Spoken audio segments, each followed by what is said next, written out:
say. I'd like to be a better person. I would. I'd like to be a better person. And I think I'm getting worse as a person. Because as you get older, you start finding out, let me give you an example before I rented a car a couple weeks ago in Los Angeles, had the car for a few days, and then when I went home, I had to drop the car at the rental place. You know, you gotta go to the rental place that's off the airport, give them the car, give them your thing with the mileage, you gotta get on a bus, and then go to your terminal and check in. I was late, and I was worried about missing my flight, so I knew I had no time to do any of that. So I never did this before, I just drove my car right to the terminal, and just left it there. And I got on the plane.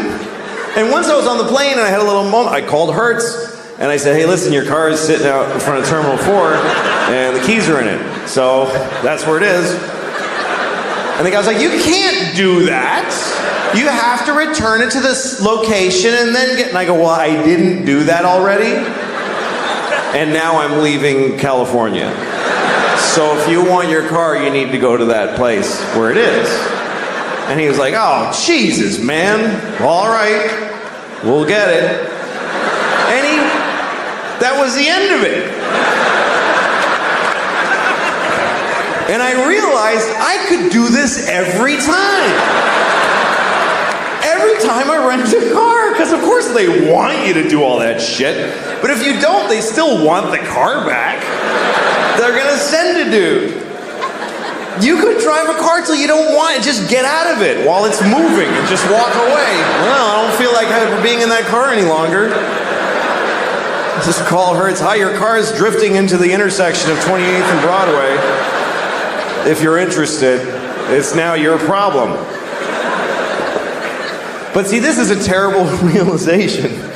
Because you should act in a way that if everybody acted that way, things would work out. You should, because it would be mayhem if everybody was like that. And most people kind of don't care. Most people are very selfish. Most people don't give a shit what happens as long as they get to do their favorite thing. People don't even want to back off from their favorite thing. They won't even do their second favorite thing.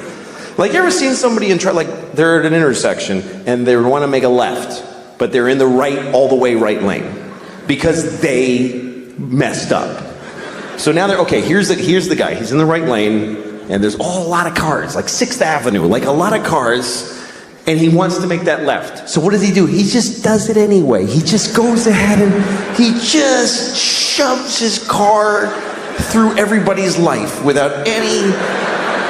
And everybody's beep, honking and outraged, and you always see the guy go, I have to. There's no other possible thing I could do. What else could I do except go up one more block and then go left and take 4 seconds? That's not my favorite way, though. That only meets 99% of my criteria. But I'm selfish. I would like to be a better person because I got kids and I want to, pass on a better, but sometimes it's not clear what the right thing is to do. Like one time I threw a candy wrapper on the street and I didn't do it like, yeah. I just, yeah, take that shit straight.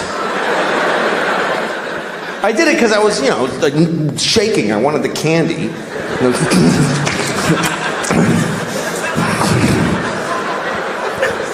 Anyway, I was with a friend who said to me, you just littered on the street. Don't you care about the environment? And I thought about it and I said, you know what? This isn't the environment. This is New York City. This is not the environment. This is where people live. New York City is not the environment. New York City is a giant piece of litter. It's like the giantest, next to Mexico City, the shittiest piece of litter in the world. Just a pussy, runny, smoking, stinking piece of litter. So if you have a piece of litter, what are you supposed to do with it? You should throw it on the pile of litter. Because if you don't, if you put it in a receptacle, then it gets collected and it gets taken to a dump in a landfill, and then it goes on a boat and it goes out and gets dumped in the ocean, and some dolphin wears it as a hat on its face. for 10 years, this hat that never dissolves on its face. Oh, Jesus.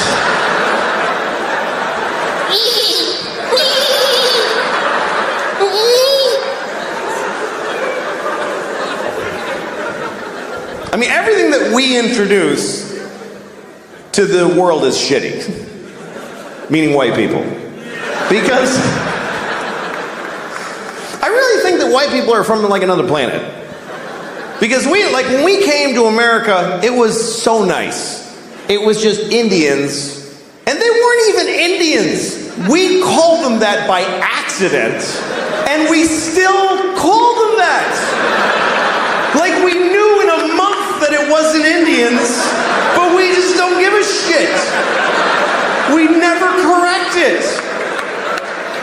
We came here, and they're like, hi, and we're like, hey, you're Indians, right? And they're like, no. No, this is India, right? No, it's not. It's totally other place. You're not Indians? No. Ah, you're Indians. You're Indians for hundreds of years after.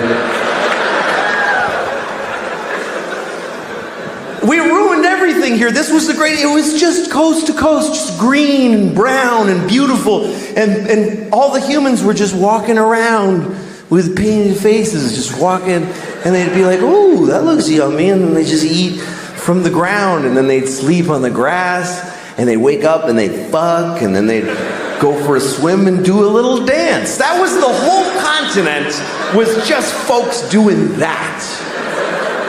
I mean, there was people in Mexico cutting off kids' heads and rolling them down the pyramid stairs. But that's always going on. What are you gonna, you can't do a whole lot about that. But I think we came from another planet, and the reason is because we don't like it here. I mean, why, if we're from here, if we belong on Earth, why aren't we comfortable on Earth at all? We need nice smooth surfaces and right angles, and we need it to be cool and not too hot, just perfect.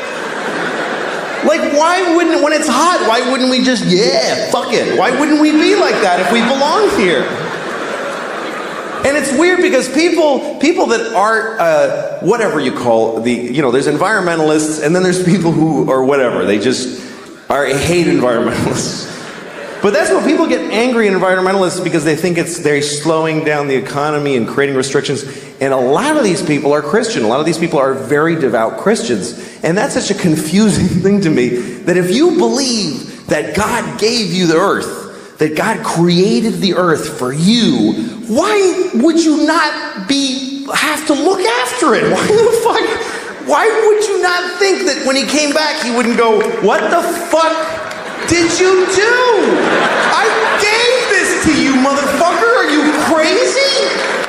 The polar bears are brown. What did you do to the polar bears? Did you shit all over every polar bear? Who did this? Who spilled this shit? Who spilled this? Come over. Did you fucking spill this? What is that? It's oil. It's just some oil. I didn't mean to spill. Well, why did you take it out of the fucking ground? Because I wanted to go faster. I'm not fast enough. And I was cold. What the fuck do you mean cold? I gave you everything you needed, you piece of shit. Well, because jobs. What is a job? Explain to me, what's a fucking job? You work at a place, and when people call when their game doesn't work, and you help them figure it out. What do you do that for? For money. What do you need money for? Food. Just eat the shit on the floor. I left shit all over the floor. Fucking corn and wheat and shit. Ground it up, make some bread. What are you doing? Yeah, but it doesn't have like bacon around it, and like I like when it has like bacon on it and I had a good day. I got a call today. my phone rang and I answered it. I didn't recognize the number. I said, hello? And the person said, please hold for the president. I was like, what? And then a voice comes on. It sounded like the president. And he's like, oh, this is President Obama. And I said, no, that's not you. And he goes, yes, it is. And I said, no, there's no way the president would ever call me. So he goes, all right, we'll just hang up and call the White House and ask for me and you'll get through and maybe they'll convince you. So I said, okay, and I hung up. And I Googled the White House and I got like the main number and I called and said, hi, this guy was calling me. He said he was the president. My name's Louis. And she put me through. So all of a sudden, I'm talking to the president. And I said, what can I do for you? And he goes, I don't know, what's up? And he said, where are you? I said, I'm in Phoenix. And he said, I heard they're all fags there. I know.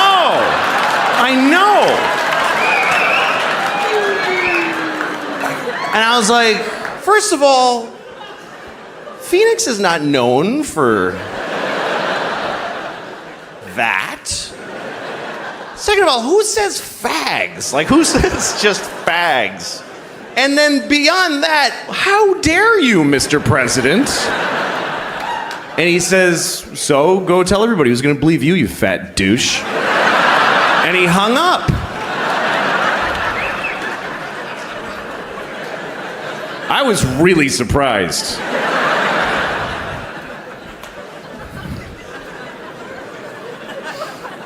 That's what I would do. If I was the president, I would just bother people. I would fly around the country, go to like Wisconsin, go to some guy's house at 3 a.m. and just drink out of the milk carton. So tell everybody, just piss on the floor. Who's gonna believe you?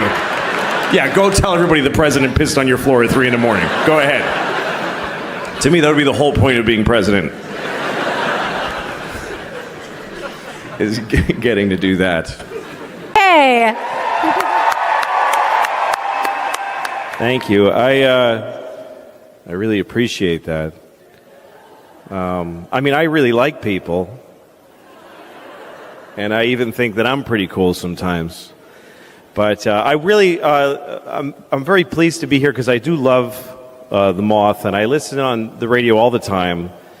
And it kills me every time. It's nice to know that you can reliably cry by listening to something, you know? Always makes me cry. I don't want to thank the people who told their stories, the kids and all these people, because I think stories is the only thing that you have that's really only yours. A lot of people have money and other possessions or ideas, but your stories are the only things that you're the only one who has them. And then just by telling them, then everybody else has them. So that's why I think stories are great. So they asked me to tell a story, and I told a few to my daughter, and this one she just said, yeah, tell that one. And I think it's mostly because she wanted me to stop. It was the last one. She's like, just tell that one. Can I go back to what I was doing? But anyway, I went to Russia in 1994. I went to Russia, and it had just become Russia again. It was the Soviet Union until really that year, everything started to crash down.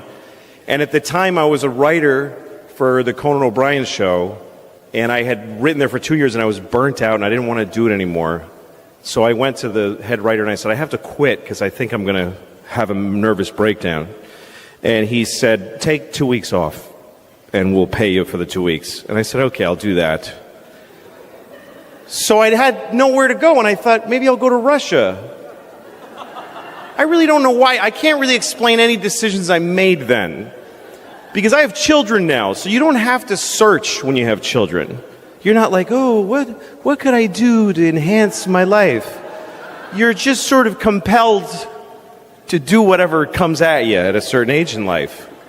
But I was in my 20s, I had no wife, nothing, I had no girlfriend even. I just was this guy, and I had money from a TV job, and so I just said, I'm going to go to Russia, because when I was a kid, I used to read Russian novels, and I loved them, and I would open all the windows so I would be cold, and I wanted to be cold like they were. So I just decided I'm going to go. And also somebody told me that the wall had just come down in the Soviet Union and that Russia was a really crazy place at the time. So I said, I'm going to go there. I speak no Russian. I can't even look at the alphabet and understand what I'm looking at. There's no place more foreign to me than Russia. So I went. I went to Moscow, which is, when you land in Moscow, it's just forest, and there's a city in the middle of just forest. It's terrifying. And as the plane goes down, you're like, no, I didn't want to really do this. And the whole time there, I couldn't fend for myself. It was already a country that was just broken in pieces. And the weirdest things happened to me there, and they just became normal after a while. Like I was in a restaurant, and a waiter came up to me, not my waiter, and he said, Coca-Cola? And I said, uh-huh. He said, Coca-Cola, and I said, sure. I don't drink Coca-Cola, but I had learned by that point to just do what they're asking you to do. Sure. So he went to the kitchen and he got a Coke in a can and he handed it to me and he said, $5. Because only dollars were worth anything there. And I said, okay, on my bill. He said, no, $5, me now. So I gave him $5 and he put on his coat and he left. He just sold me a Coke on the side and then quit his job. So those are the kind of confusing moments I was having there. And I couldn't talk to anybody, and I was so lonely. It's difficult. I mean, I was alone, and I just sit in the room and go, okay, that was a really fucked up day. I hated that day. And I tried to watch television, and the TV was American shows like Dynasty. And the way they translate, they didn't have, what they did was the sound is a little down, and there's just one man saying all of the dialogue over the whole show. I was there for 2 weeks, and it just was crushingly, I had made no contact with anyone. And then one day I went into the subway. Now, if you've never been to Moscow, the one thing I learned there is that, well, the streets are very, I can't gesture with this thing. It's beautiful, but I can't keep punching you in the face with a big white fist. Okay. The streets in Moscow during the Cold War, they were made wider so that they could have missiles go down the middle of the street for the parades. And if you go there, you'll find out, if you go behind the big buildings, they actually tore the buildings off of their foundations and dragged them back. And a lot of the bigger buildings in Moscow, in the back, they're being held up by like bricks. It's really unnerving how unsafe the whole city is. So the streets are very wide, and you can't cross the street on a green light. You'll never make it. So they made tunnels so you can go under, and those are connected to the subway. And the subway in Moscow, you go down in an escalator, and you keep going until you think, it just keeps going. Like, this is so deep, this is really upsetting. But anyway, everyone hangs out in these tunnels. I went in the middle of December. I went to Russia in the middle of December alone. And I'm standing in the subway and I'm watching a violin player. And the one thing about Russia still today, I think, is that no one has any money. So when you see a guy playing the violin in the subway, he's like the first chair violin for like the Russian symphony orchestra, because that doesn't pay shit. And at least he can get a few kopecks in the subway. So I'm watching him, and these other people are sitting on the floor, and we're crying. Everybody's crying. Everybody. It's just normal. People are just watching, just wiping away tears. And there's a young fella sitting here, and he looked my age. I was 25 at the time. He looked about 25, and he was tattered and just watching this violin player. And then this group of kids walked by, about 8 children, ranging from 5 to 10 years old, and their faces were dirty, like in Oliver Twist, like they were in a play, like they had rubbed dirt on their face. And they're all wearing men's coats that they're wearing as from the neck down to the floor, and none of them have sleeves, their hands in their sleeves. Their sleeves are just flopping. They were like street urchin kids. And the coats, it just looked like these men's coats. And you kind of knew all the men who owned those coats are dead. And at least one of these kids killed those guys. Like, I swear I looked at an 8-year-old's face and thought, he has murdered. And that's what they looked like, just tough little kids. And I'd seen them before in Moscow. They work in groups. The guy sitting below me that I identified with called out to the head kid in the front. I don't speak Russian, so I just knew he was going, he's appealing to him. He needed something. And the kid with his hands in his sleeve looked at him suspiciously and said, like, what the fuck, why, what do you want from me? And the guy went, explaining himself, and he showed that his shoe had come apart. And he showed that his shoe was like a flap, and he showed the kid, and he showed him his shoe, and the kid shrugged and said, like, okay. And the kid's hand appeared from out of the sleeve, and there was a tube of shoe glue in his hand. He didn't rummage for it, it was already there. And he handed it to the guy, and the guy fixed his shoe with the glue, gave it back and just and then the kid from the other, he took his other hand had a paper bag, and he put the glue in, and he huffed it, and his eyes rolled back, and he got high. And then the group kept going, and I couldn't believe what I just saw. That the misery in this country at that time was so calculable and so predictable that this guy thought, my shoe's broken. Oh, there's a child. He's sure to have some glue in his hand because the state of our nation is so wretched. And I looked, and he looked at me, and I was startled, and then he laughed, and I laughed. And he's the only person I had any contact with in the whole of the Soviet Union. And I realized this is why I came here, to find out how bad life gets, and that when it's this bad, it's still fucking funny. That's all I got. Thank you.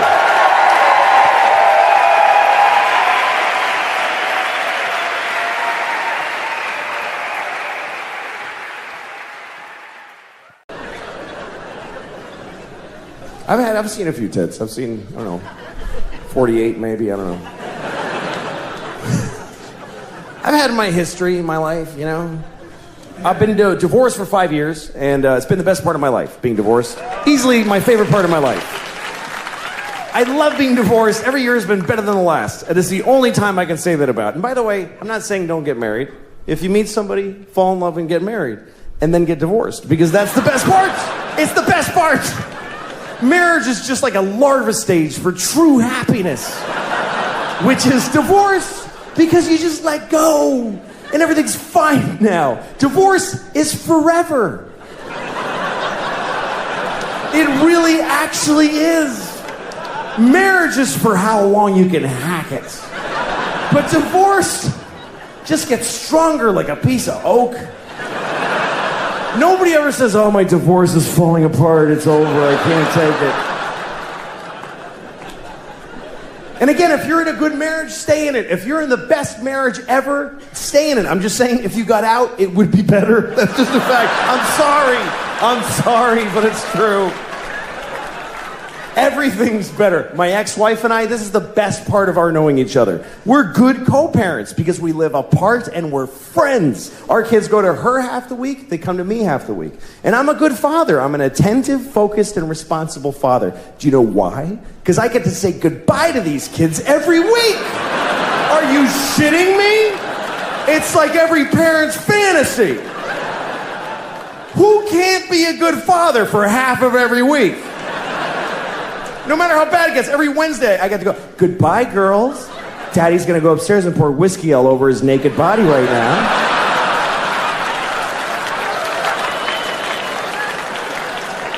I'm gonna lay in my own filth until 2 seconds before you come back here. That's why I'm such a good dad.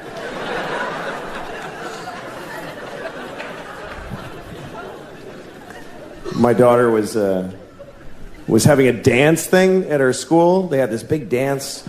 Anyway, we all went, all the parents, and everybody's there, and everybody's got their phone. Every single parent. It was an amazing thing to watch, because kids are dancing, and every parent is standing there like this. Every single person was blocking their vision of their actual child with their phone. And the kids, I went over by the stage, and the kids, there's people holding iPads in front of their faces. It looked like we're all in the witness protection program. Like, the kids can't see their parents.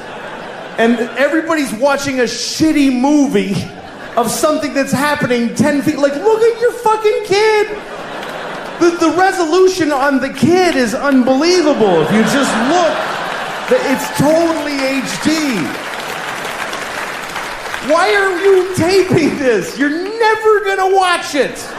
In a million years, you're not gonna watch videos of your kids doing shit you missed the first time it happened. You don't watch it, you just put it on Facebook. Here, you watch it. I want to take a nap now. And then you get to read all the comments. Oh my God! It's so cute!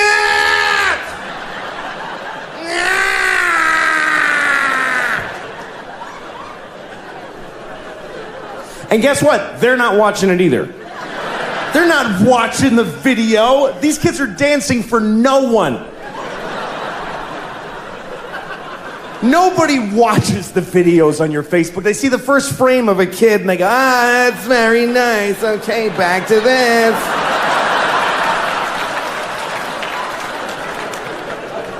Nobody's watching your kids' videos on Facebook, I promise you. I'll prove it to you. Next time you tape your kids dance, take 1 second of it, and then add 20 minutes of just your own asshole. Just go in the bathroom and just record your own anus opening and closing for 20 minutes. Tack it on to your kid dancing for a second, put that on Facebook. Everybody will write the same thing. That's adorable! I think I see a future star! I was changing my daughter the other day, and she's too old for diapers now, but she's still in them, and it's bad because this kid does not poop. This kid craps. This is not okay anymore. I was changing her diaper the other day. It was like a 48-year-old alcoholic man's shit in her diaper. Like, she was out all night drinking Jaeger, and she went to Denny's and got a Grand Slam. Ate half of it, got in a fight in the parking lot, and passed out in a Pontiac and shit herself. And her friends drove her home with the windows open and dumped her on my lawn. And now I gotta clean it. And it's crazy. And you can't even react. You can't go like, what the fuck? That's disgusting. You'll fuck them up about their own shit. You gotta be nice. You open her diaper, it's just chaos in there. It's just bananas. It's just, every shit amazes me. I'm never used to it. Everyone, I'm like, okay, wow, what is that? You have been eating diarrhea for a week, I think. Because that's awful. But you can't. You gotta be like, you just go, oh, wow. You really got something there, honey? That's really something. That's really okay. Well, all right, let me scrape that off your knees for you. Just get it down off your back. Just get all this hazmat in one place. Wipe you down. Clean your tiny vagina at the end. Who knew that was going to be my life? I had no idea that my relationship to the vagina was going to be cleaning shit out of a tiny one several times a day. They don't tell you that. When you're getting ready to be a dad, nobody pulls you aside and says, you're going to have to clean the vagina a lot because every time she takes a shit, it goes straight up her twat. They don't tell you that. And they should. It's a big part of being a dad. It's bigger than Christmas. It happens every day. And you got to get it right, front to back. It's very important. I was in New York City with my kids. I got 2 of these fucking things. Remember that, please. 2 of them. And we're in the crowded streets. I got this one here, the 2-year-old. I'm carrying. She can walk, but she won't. She's a bullshitter. So I'm carrying her. And she weighs like 20 babies, this kid. She's tiny, but she's got the density of a dying sun. I don't understand how she's this heavy. It feels like a fat raccoon holding a bowling ball. That's what she feels like. And the pain in my shoulder is intense. And it's sending signals to my brain like, you don't love her, just drop her. She doesn't matter. Just let her die. So I'm fighting that on this side. I got the 5-year-old like this. I hope it's her. I haven't looked back in about an hour. I'm just dragging somebody tiny just through many strangers' thighs. Briefcase corners are hitting her in the temple. I don't give a shit. I'm in a hurry because my pocket's vibrating and my wife's calling to see where I am, even though she sent me to do this shit. And I'm yelling into my pocket like she can hear me. I'm fucking coming! Shut up! And this one is talking the whole time. The whole time. With a tiny voice 2 feet off the ground. What am I gonna listen to this shit? Really? What am I gonna take a knee every 2 seconds? What's that, sweetie? Go ahead. What's that? What? Excuse me, sir. Go ahead. It's fine. Yeah, sometimes dogs are brown. That's very true. Good thing I didn't miss any of that shit coming out of your stupid face. Talk about their mothers. I was watching a football game one time, and this guy scored a bunch of shit, whatever, and they were excited. So they asked him about it afterwards. And the football player said, "My mom died last year, but I know she was watching my game from heaven tonight." And I wanted to be there to say, leave your mother alone. How dare you? She's dead. I mean, when are you done with your fucking kids? When are you finished with your fucking kids? Even after you're dead, you still have to go to their fucking games and shit?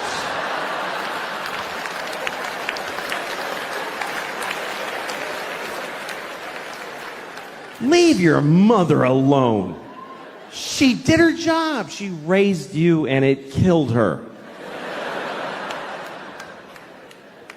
I mean, let her enjoy heaven. Don't you want your mother to enjoy heaven? Isn't that what you want your mom to be, just in heaven? Whee! This poor woman, the angels are like, "We're having an angel party. You want to come with us?" "I can't. I got to watch my son's games. He'll be very upset." Okay, good. He can't fucking hear me. When people die, it means they did their jobs, and you should forget them. That's what I think. Because it's unfair what we put on dead people. Are you watching over me? Yes, I'm watching all of it. You know, like when you see an old couple, and they've been married for like 60 years. You know that kind of story? Everybody always loves that. The kind of people that always get applause based on the math of their lives. How long you been married? 60 years. Oh. Isn't that automatically wonderful? How do you know? You just know how long it's been. For 60 years, every morning he tells me I'm a piece of shit.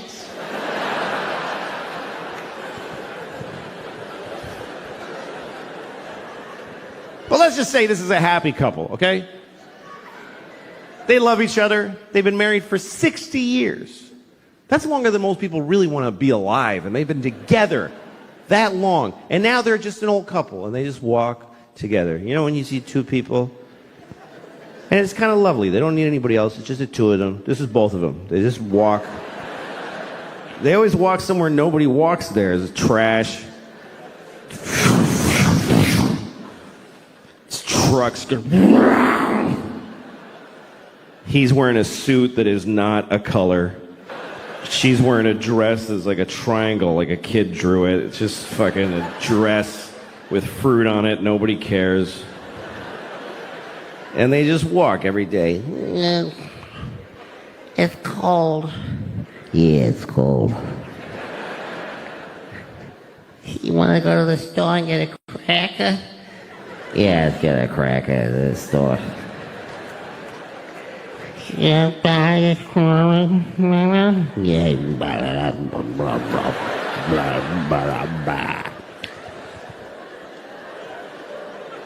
And then one day, Usually he dies first. They're walking, and he goes, ah. Ah. And she says, Richard! Ah. Ah. Richard! Ah. And he dies.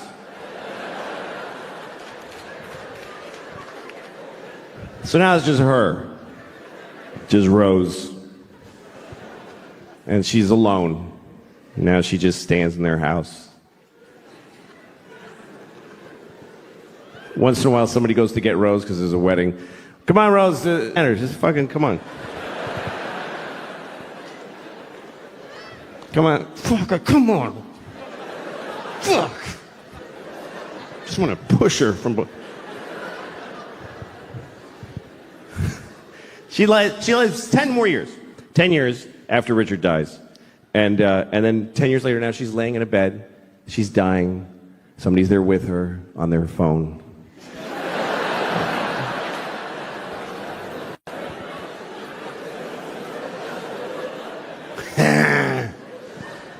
So Rose is dying, and she says, well, at least now I get to be with my Richard forever. Where did she get that idea? Where did that come from? I've looked it up. No religion teaches that when you die, you get to ruin heaven for your dead spouse. Why is that fair? Who gets...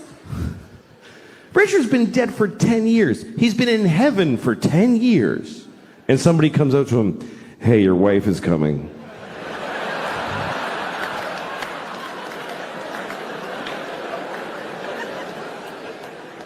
What?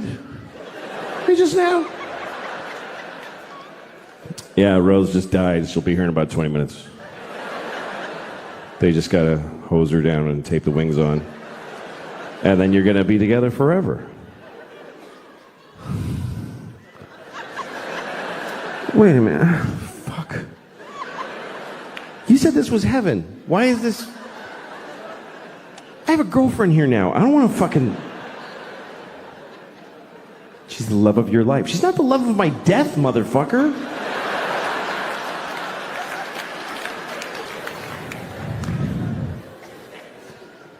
That's marriage. Marriage is a big deal. Marriage is a big deal. I went to a wedding the other day.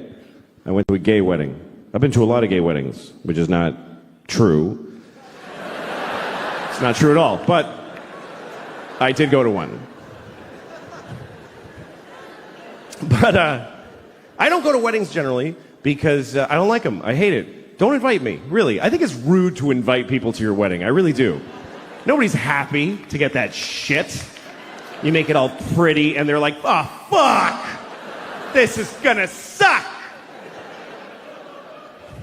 Here's a helpful list of places to stay. Oh, great. I get to live in a La Quinta in Reading, Pennsylvania for 3 days because you want to get married for a couple of years.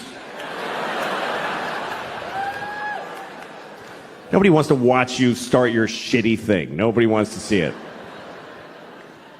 Everybody's in a shitty thing. That's what it is. That's what it is to be with somebody. You're either alone or you're in a shitty thing. That covers 100% of human beings. I know I can see there's young couples here and you're like, no, we're in a good one. It's really good. Yeah, fuck you. Who do you think you are? It just didn't get so arrogant. Yeah, I think we figured it out. No, yeah, you're the first ones. Of course it's going to get shitty. That's part of it. It's like going to a horror movie, and in the first minute, you're like, I think they're all going to be fine. No, they're all going to die, and you're going to hate the person you love right now. It's the way it works. Love plus time minus distance equals hate. That's just the way it goes. I'm not saying don't do it. You should do it. It's the best thing. It's the best part of life, love is. But don't be greedy and expect it to last. Don't be amazed that a butterfly died because you shot it in the face.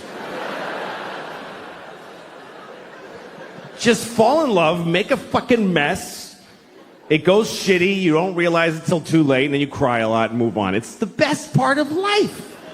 It is. I've always loved love. I've always loved this. It's always been my favorite part of life is meeting somebody and going, oh shit, that person. That's the best feeling. Now, why the fuck would that just, oh yeah, for years, for our whole lives, just, oh yeah. That's insane to expect that. And then it rots and dies. It's just the way it goes. It's like if you see a person in the park making bubbles with a big wand, with soap, and sometimes they make a really big one and he goes, oh, hey, ah, shit, okay. That's all. You don't stand over, liar! You don't get mad at the soap stain. It gets so shitty, man. It does. Oh. Oh. Thank you. How you guys doing? Good? I'm doing good. Hey, this was interesting. The other day, a guy told me to suck a bag of dicks. I never heard that before.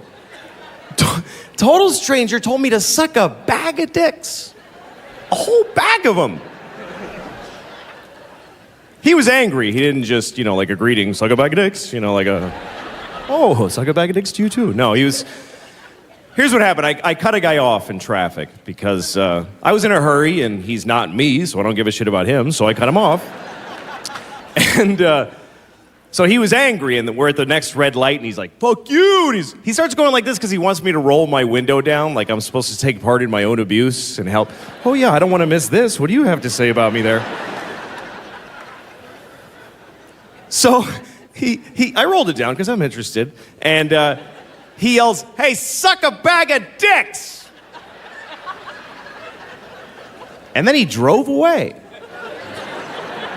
And I was kind of sad that he drove away because I had a lot of questions about that concept of sucking a bag of... First of all, when you picture a bag of dicks, what do you see?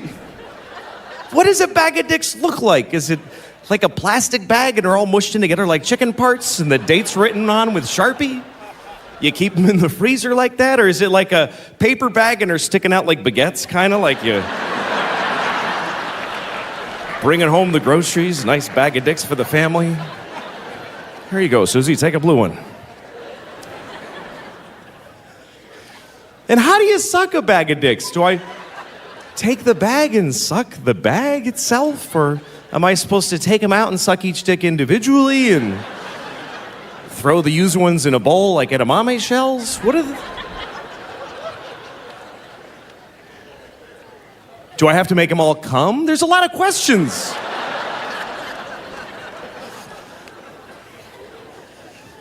Maybe the most important question, though, is will he forgive me if I suck the whole bag of dicks? When I'm done, will he go, well, all right then. Next time, drive more carefully. I don't know. I never even sucked one dick, so it's not an area that I know anything about. And I don't have anything against it. I just never saw a dick I wanted to suck. I never saw a dick that inspired me to suck it, but I've only seen a few. This guy might have a beautiful dick, and if I saw it, I'd be like, that shit's going to my mouth. I love that. I don't know.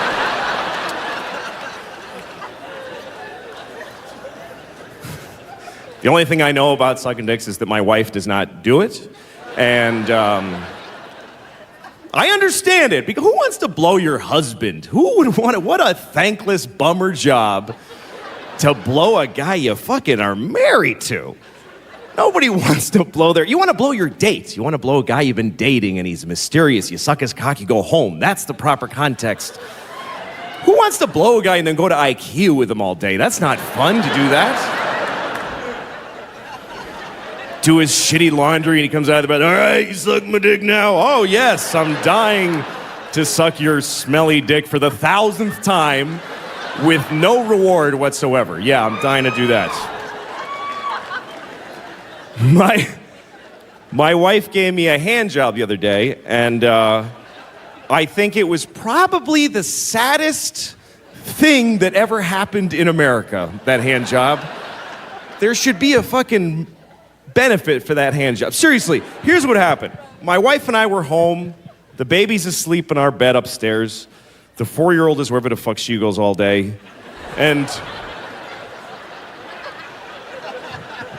my wife and I are sitting on the couch, just fucking married on the couch, you know? And the thing is, here's with sex for guys, it's just release. We just need it. We need to come. That's all. For women, it's spiritual. They get into it. They shiver and then they lie on their side and cry after and all that. But for us, it's just something we need to do so we won't murder people. That's all it is. It's just maintenance. But so, we're sitting on the couch and my wife starts to get that alarm bell, like, I guess we're all gonna be in the paper tomorrow if I don't help him out. And she says to me,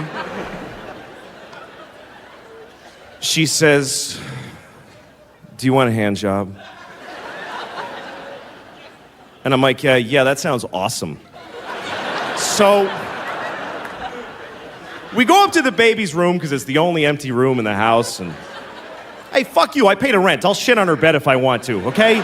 Let me have a hand. She won't jerk me off in the living room. There's too much nice stuff I'm not allowed to come on. She starts pointing my dick away from things into my belly button. Make it go back in.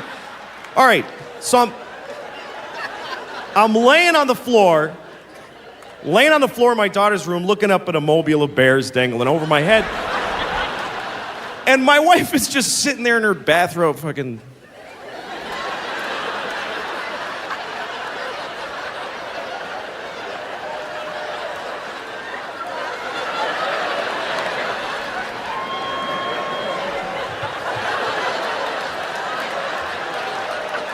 It was so shitty that I finally just took her hand and wrapped it around in my hand and just jerked myself off.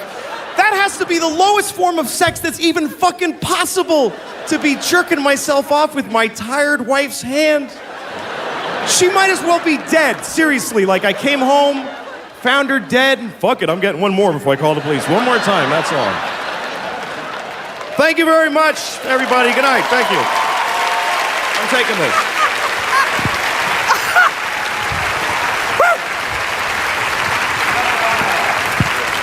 Hello, everybody. How are you? Good.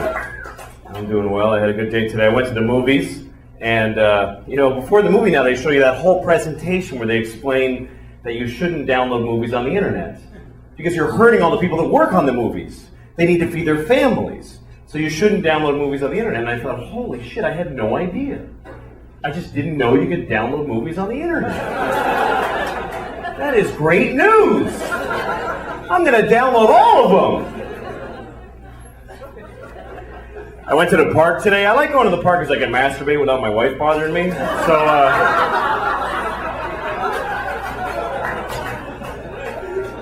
I'm at the park and there's these no drinking signs. And it doesn't say no drinking. It has a picture of like a martini glass with a line through it. Are those really the people causing the problems with the drinking in the parks?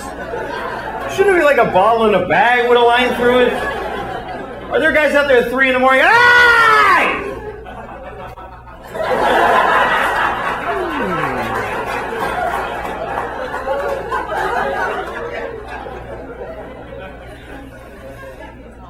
So, my wife and I got in a big fight today because she says I don't listen to her, and I don't. But it's not because I don't love her, blah, blah, blah. It's because she sucks at talking. I swear to God, she sucks at it. When she starts telling a story, it immediately turns into another. And like, she takes every story and divides it into 50 stories that each branch out into encyclopedias about other stories. And I try, because I love her. When she starts talking, I'm like, oh, I'm locked in. I'm going to listen to the whole thing. But somehow I drift, I can't do it. Every story she's like, oh, you know when my sister was in college? Not when she went to Antioch, you know how she transferred because of that, because that guy that got weird? Not the little guy, the guy with a beard. You know, the thing, I think he was arranged. What are you talking about? Pick a thing. That's what I do. I go, here's the story when I tell it. I bought a tomato and I ate it and it was good. Anyone can follow that story. It was about a tomato the whole time.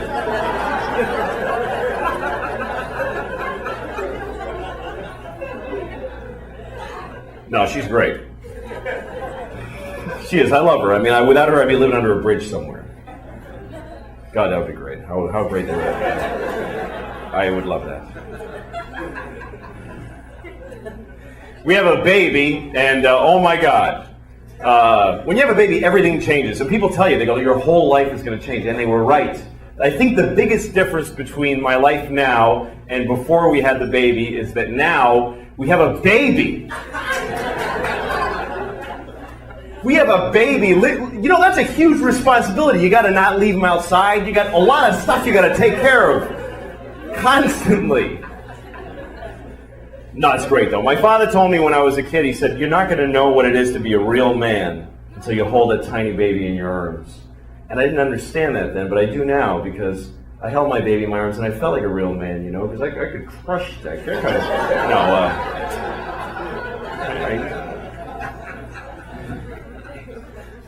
It's hard raising a baby because they're crazy. They're out of their minds. It was Easter, okay, and we're painting eggs, and so she broke an egg. So of course she's gonna cry about that like a bitch for like half an hour.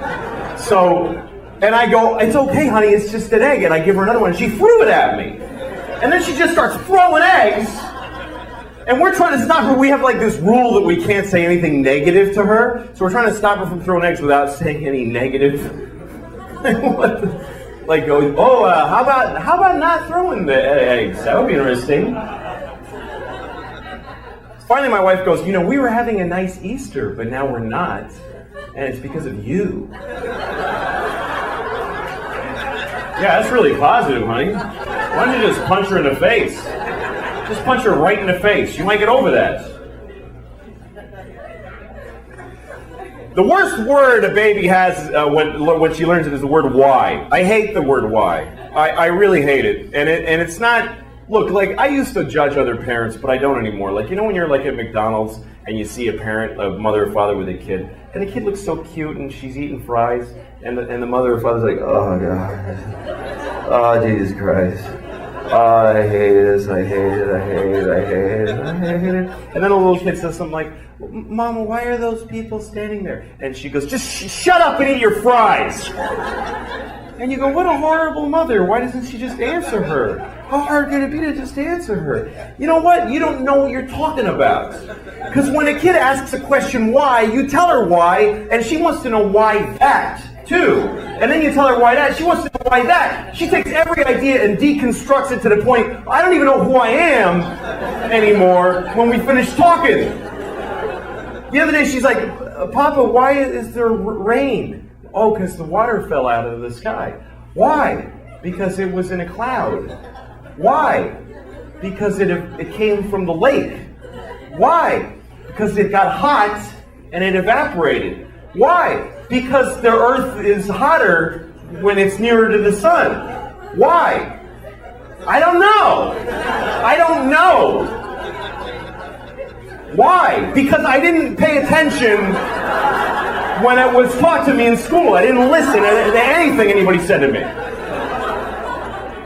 Why? Because I have no moral compass and I'm useless. I've never done the right thing. Why? Because my parents didn't raise me right. They didn't even try. Why? Because they just had sex in a car and here I am and they've just been waiting for me to get out of their lives. I'm only stopping to be polite. It goes on for hours. Hours. It gets so abstract. She's like, why? Well, because some things are and some things are not. Why? Because things that are not can't be. Why? Because then nothing would be aren't. There wouldn't be any not things. Why? Eat your fucking fries. Shut the fuck up and eat your fries. Fucking little motherfucker. Jesus Christ.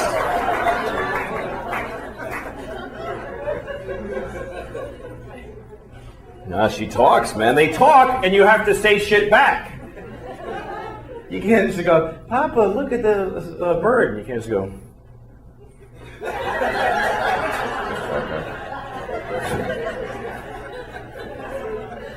always want to do that. Like, she says really weird shit sometimes. The other day she said to me, Indian beauty.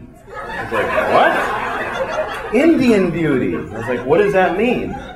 Indian beauty. Yeah, but what do you mean by that? And she just looks at me and I go, yeah, don't talk unless you have a sentence to say, all right? Because that's a huge waste of my fucking time.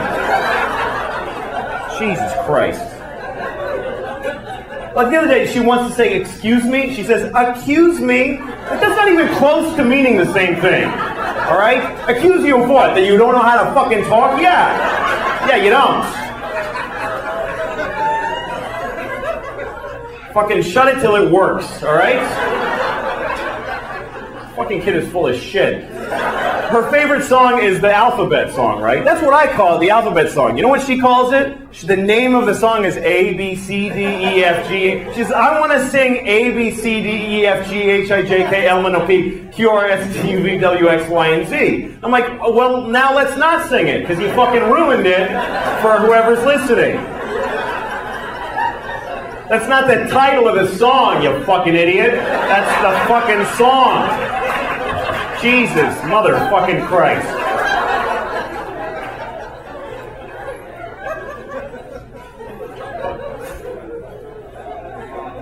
Anyway, so that's my kid. I know I'm going to hell, but so is every other parent, because you're all the same. It's fucking horrible. Hell is an interesting thought, though. What is hell really like? I always wonder, is there like a schedule in hell? Like they tell you first, okay, you go in that room, and then some monster fucks you up the ass for 1,000 years. Then you come out and you're like, woo! Woo! Man, that was, Like, don't go in there again. Whoa! To the next person, if I were you, I'd wait. And they go, all right, now you're scheduled to go in there. You go in there and they rip off your head. They always show, like in these pictures, they rip off your head, but then they got to sew it back on so they can keep fucking with you. Like they rip it off, and all right, put them back together because otherwise you can't torture them anymore. And then, but what if you're in hell and you're not sure what's next? Like they go, just go wait over there for a minute. And you're waiting like in a hallway in hell, and some demon comes up to you. Come over here, you suck my dick. Now you're blowing this demon and you're in hell and it's awful. And he comes in your face, runs away laughing, whatever. But what if after you blow that demon, some guy in charge of hell walks you up and he goes, you know, you didn't have to blow that guy. He just hangs out here. He's not part of your damnation or anything. What did you blow him for? He said, suck my dick, so say no. What are you, pussy? Jesus, man, stick up for yourself. Fucking loser. He blew Joey. Do you believe this guy? Sorry, I gotta go. I was walking past a yoga spinning fucking people place, and the door was open, and I look inside, and this guy's standing in front of a class, and he's just going like this, and he's going, come on, do it, come on, and everybody, all strangers that don't know each other, are going like this, and he's going, come on, all right, come on. And I thought, what fucking power this guy has. I wish I had that power over people. Even without the conceit of a class. Wouldn't it be great to be able to do that, like in an airport? A bunch of people waiting at a gate for a plane. It's like, come on, everybody do this. I'm like, oh, fuck, all right, Jesus, why am I going to have to do this? It's bullshit, I'm late, and I got to fucking do this. Come on, you two, come on! I actually took a yoga class and it was great. It's amazing the shit they get you to do that you didn't know you could do. I was doing stuff I had no idea I was capable of, like sucking two penises at the same time. I didn't think I could do that. Mine and his. How did it's actually that flexible, I could sword fight in my own mouth. All right. Good night. Thank you, everybody. Enjoy the show.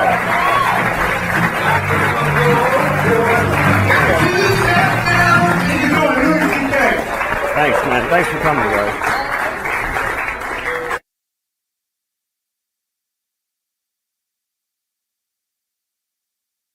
Because I need to come. I need to.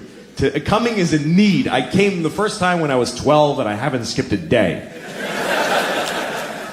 I come every day. And I've fucked maybe 20 times in my life. So it's just been me doing most of the work. And I really, I jerk off way too much. And it upsets me. I don't know why.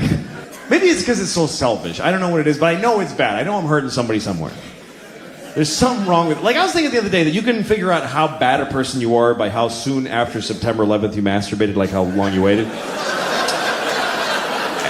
And for me, it was between the two buildings going down, so I had the feeling that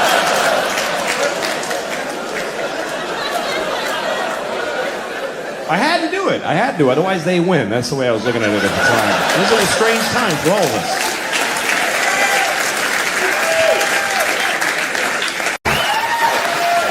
Hello there. Hey. Okay. All right. I'm gonna talk to you for about an hour. And it's weird. It's weird what I do. Somebody asked me once if it takes confidence to. Nobody asked me, but I just want to talk about this. If it takes. It does take confidence to do this. It takes not a general confidence, but a specific kind. You know, there's lots of kinds of confidence. There's personal confidence. I don't have much of that. Personal confidence is like a man wearing white pants. That takes, tremendous confidence and optimism, really. To leave the house in white pants like it's going to be a great day. There's going to be no puddles or pizza, nothing. I could never wear white pants because I'll get my period, first of all. I know that. Or diarrhea, more likely. That's really my period. Diarrhea. About once a month, I'm like, oh, fuck, here we go. Better just get home. Don't make any big decisions today. It's true, don't make, if you have diarrhea, don't negotiate. It's a bad bargaining position. If I have diarrhea, you stand between me and the toilet, I'll sell you my house for 10 cents.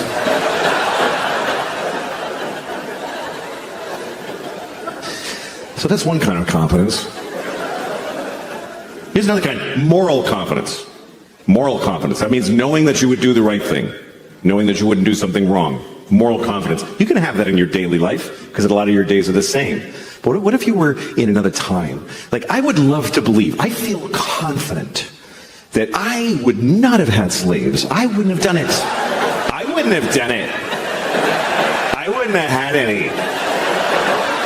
Even if I lived in 17 whatever, in Virginia, and all my neighbors had slaves, I would have been like, you guys are dicks. I can say that, but it's easy to say that now, because you can't get no slaves. You just can't get any. That's why you don't have slaves. It's not because you're better than back then people. It's because they're not available. That's a huge contributing factor. I drove with a suspended license, so I got arrested. And the judge was like, your record is reprehensible. You show no remorse. You do nothing but repeat your offenses, and I'm going to go the limit with this. Then the next guy's like, this guy threw a rock through a window, literally, and set a fire, and then passed out in the street. And he goes, are you in a program, young man? He goes, yes, sir, I am. Okay, good for you. Good luck. I wish you all the luck in the world. All the world. All of the luck in the world. In the world. I want everyone else to have bad luck so that you can have good luck, you stupid drunk from Mansfield, Massachusetts. Joe had a little run-in years ago. Years ago, Joe wasn't able to get license, registration, insurance, anything. He was in that realm of your life when you go through that. That's me right now. So at the time, especially, the Reggies were a lot different on the windshield. It was just the sticker. So he drew one. He looked at one, got some colored construction paper, and drew the lines with a ruler. It used to just be like a grid with some holes that they punched in it on the date, almost like your inspection sticker still looks here in New York. And he drew it up, taped it to the windshield, and unless you were right on top of it, it looked perfect. Wow. Couldn't even tell. So his car breaks down on the parkway, and he's underneath the car, and a cop comes up and starts talking. So Joe's like, let me get my stuff out of the car. So he goes to go into the car, and the cop's kind of still looking at his tire, I think, had bent or something like that. So Joe just scrapes the crap right off the windshield. So the cop couldn't see it. And he goes, "Where's your registration?" Everything. He goes, "Oh, no, I don't have one." And he wrote him up for everything. Joe goes to court and just says, "I wasn't driving because my car was broken down on the side of the parkway." Right. And it didn't matter how it got there or anything, because you could say I was trailering it, I was towing it. Yep. It was anything. So he got away without anything. That's amazing. And there he was driving with this forged government document. And I got arrested once at the Holland Tunnel because this is how bad I was. My license was revoked. Not suspended, but revoked. that's bad. And I had, crazy amounts of warrants, open warrants. And the car I was driving had the plates from a different car. Oh, that's never good. The cops don't like that. No, and the plates were bad anyway. So, in other words, the car that they came from had expired. The plates were expired and from another car. Wait, for anyone that doubted Louis was Mexican. And I was coming through the Holland Tunnel, and I had no money. That's where it all started. That I came up to. I was one of those things where I pulled up to the toll booth and said, "Hi, I have no money. What do you do? How do we do this?" And the guy said, "Just give me your license, and I'll fill out a thing." And I go, "It's not on me." And he goes, "Give me your registration." I go, "I don't have that either." He says, "Give me your name and your social security number." You just said how smart this guy is, Jimmy. Yeah, exactly. This isn't a smart thing. No. You're right. And then he made me pull over, and I went to jail. First, he put me in a jail cell that's under the Holland Tunnel toll booths. There's a jail cell. There is? Yeah, he took me down some stairs. Hey, you got to see something most people don't get to see. Right. Yeah. Unless you're a scofflaw, not Yes. criminal. Exactly. And I slept the night. I actually spent the night. I just slept in a little jail cell down there. And then they transferred me to Weehawken County Jail, and that was the worst thing that ever happened to me in my Is that life. one under a photo mat? Where's Well, that jail? Weehawken is a really bad jail. It's really Is it really? bad. Yeah. Why? I would not have thought that at all. It's terrible. People are throwing food out the windows all the time because of the food. I almost puked just taking a bite out of a sandwich there. Was it violent there, frightening? Yeah, it was really scary. It was really bad. Weehawken, who would have guessed? Yeah, it's really bad. They It's don't not. bother you? It's mostly New York drug addicts that get taken, because the New York jails overflow, and they start letting the Port Authority arrest people so that they can take them to New Jersey, because Port Authority is New York, New Jersey. So, Oof. How long were you in for?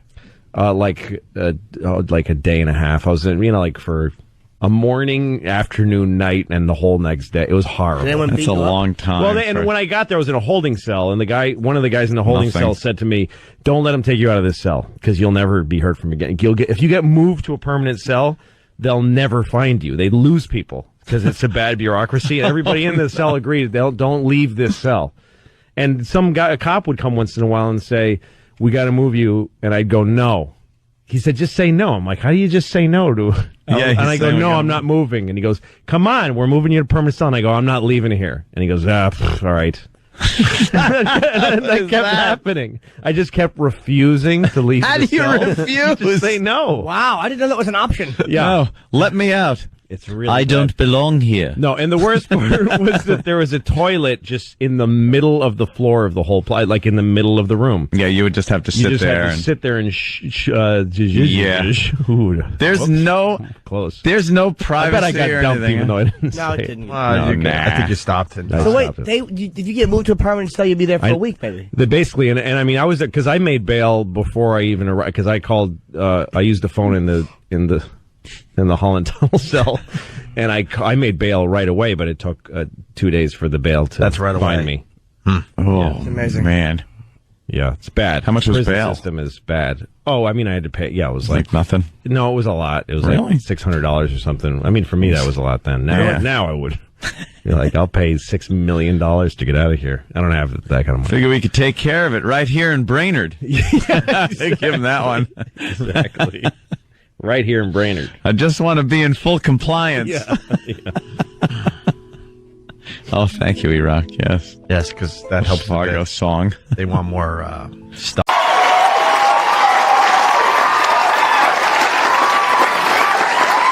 Thank you. Oh, thank you very much. Oh, stop. Hi. It's a little early for that. Well, thank you very much for being here. This is the 40th year of this show's existence, and this is the finale, so I'm very honored, honestly, to be asked to host it. So thanks, and I'm glad you guys are here. Yeah, it's fine. Anyway, I was born in 1967, and so I grew up in the 70s. So I'm not racist. However, I do have mild racism.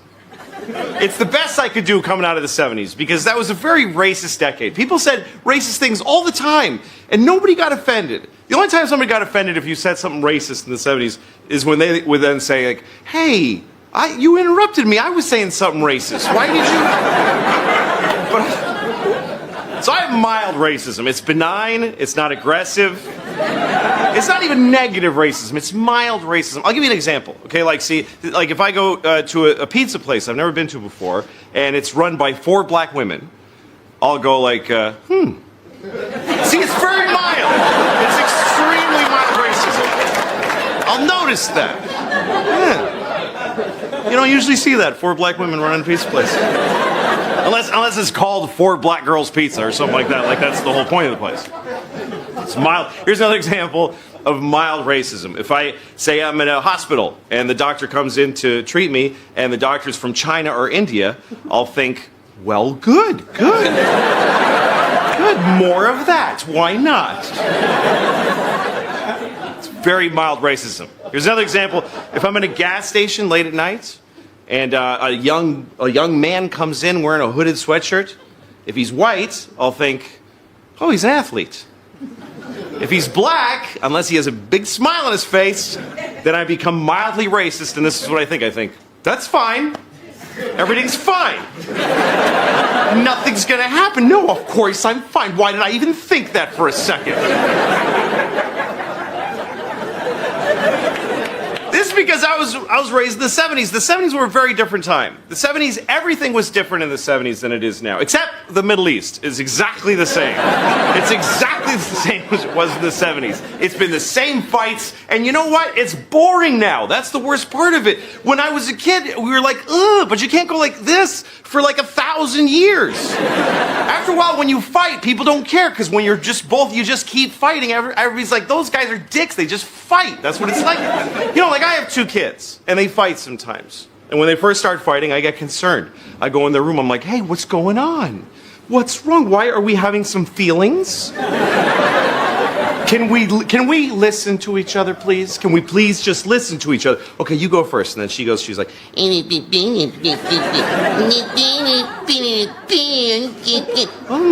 yeah, that sounds hard. Okay, thank you.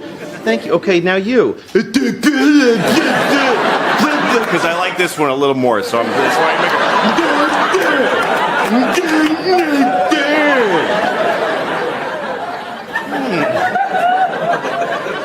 And they work it out. You help them work it out. But if they keep fighting, you stop doing that. After a while, you just go in the room and you just go, hey, just shut up. Fuck you, you're both wrong. Because you won't stop fighting. You're in a family. There's other people in this family, and you're being a couple of selfish little bitches that won't fix anything. You share a room. We can't afford another room, so just deal with it. Somehow this has to do with Israel and Palestine. I don't know exactly. I don't remember how. It is because my kids are like Israel and Palestine. And I'm like America. The little one's like Palestine because she always gets screwed. She gets the worst deals. She's like, she threw a rock at my face. I'm like, you're fine. Look, you have a great life. You get to take a rock to the face once in a while. You're fine. The older one is like Israel. She comes up to me. She burnt all my dolls. I'm like, look, I can't do anything about it right now. Your sister is crazy. Please don't make me talk to her. I'll work it out, you and me, okay? We'll go out. I'll buy you a really cool missile, and you do whatever you do with it. It's totally up to you. The 70s were very different. In the 70s, there was a child molester that lived in my hometown. And it wasn't a big deal. It wasn't like, we caught a child molester. It was just like, yeah, that's the house where the child molester lives. He lives where, hey, kids, don't be stupid or you'll get molested. Just stay away from the child molester house. I know because he did something to me when I was your age, so just stay away from the child molester house. We really did. We had a town child molester. His name was Jean Baptiste. It's a true story. And he liked teenage boys. That's when you would find out, because I was a teenage boy. He didn't like me. I felt a little bad. Like, no, not you. It wasn't into me. But he would drive up next to teenage boys and he'd say, hello, would you like to go to McDonald's? And you're like, no. And he's like, why you don't like McDonald's? And then you're trapped, because of course everybody liked McDonald's. It was the 70s. And then I had one friend who used to get in the car. He'd be like, sure, I'll go. And he'd get in the car. He'd go to McDonald's and eat a burger, and then he'd say, see ya. And he'd just take off. And Jean-Baptiste was like, I did not get to that child. And he spoiled again. But he'd always try. Maybe this time. Because child molesters are very tenacious people. They love molesting childs. It's crazy. It's like their favorite thing. I mean, it's so crazy because when you consider the risk in being a child molester, speaking not of even the damage you're doing, but the risk, there's no worse life available to a human than being a caught child molester. And yet they still do it, which you can only really surmise that it must be really good. I mean, from their point of view, not ours, but from their point of view, it must be amazing for them to risk so much.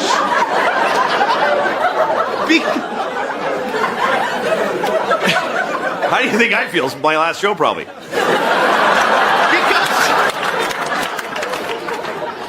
Look, I can't key into it because I love Mounds bars. I love Mounds bars. It's my favorite thing, right? But there's a limit. I mean, I can't even eat a Mounds bar and do something else at the same time. That's how much I love them. Like, if I'm eating a Mounds bar, I can't read the paper like, I have to just sit there with it in my mouth and go, why is this so good? I love this so much. And because they are delicious. And yet, if somebody said to me, if you eat another Mounds bar, you'll go to jail and everybody will hate you, I would stop eating them. Because they do taste delicious, but they don't taste as good as a young boy does and shouldn't. To a child molester, not to me. Not to us, because we're all awesome. All right, we did it. We got through it.